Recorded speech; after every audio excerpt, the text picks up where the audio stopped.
終身食期公景房，總價111萬就可以喺終身食期買到一個1200尺3房3衛單位。咁我呢套單位咧就位於佢05棟嘅一樓位置102，呢一套係58平方米做到2層嘅，相當於係116平方米。咁佢一樓嘅位置咧，佢呢度嘅交付標準就有呢一個實木門啊，包括一個密碼鎖做一個交付標準嘅。包括依家呢一間屋，大家睇到嘢咧，全部都係最真實嘅一個情況。咁入門呢一度呢一個玄關嘅位置咧，佢都係幫大家做好咗呢一個鞋櫃嘅位置啦。咁我哋平時嘅梳化位就擺喺呢一度嘅。咁我呢度咧就係擺放一個電視機嘅位置啦。咁我轉個頭咧，呢度就係一個餐廳嘅位置。咁佢呢一間屋嘅一個裝修標準咧，都係非常之高嘅。咁我呢度咧就係佢嘅廚房嘅位置，都係預留好咗一個雙開門嘅雪櫃位喺呢一度。係啦，咁佢都係有一個抽油煙機，包括爐頭、燒特櫃作為一個交付標準嘅。咁佢一樓嘅位置咧就係做咗一個全部都係做廳嘅，包括一樓都係有一個衛生間嘅位置。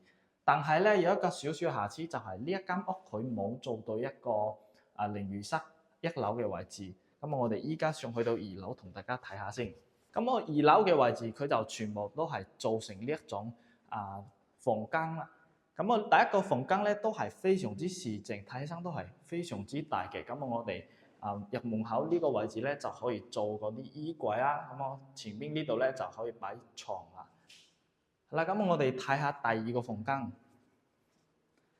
咁我呢一間房咧都係屬於佢嘅主人房嘅，比我哋頭先睇嘅嗰個房間咧係會細咗啲，因為佢係多咗一個套間嘅。咁我呢一個套間咧係有一個淋浴室嘅位置，包括呢啲全部都係交付標準嚟嘅。佢都係有3個衛生間嘅。咁我等陣就同大家睇下另一個。呢一個咧就係佢第3個房間。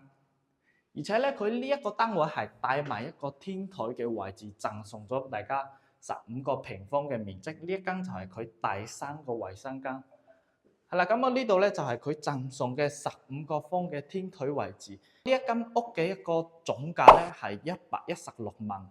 係啦，咁我哋私人回贈咧就係5萬蚊嘅一個現金，相當於你呢一間屋111萬就可以即時擁有啦。係啦，咁如果大家有興趣嘅話咧，就記得掃翻上面嘅 QR code 聯繫翻我哋啦。我哋下期再見。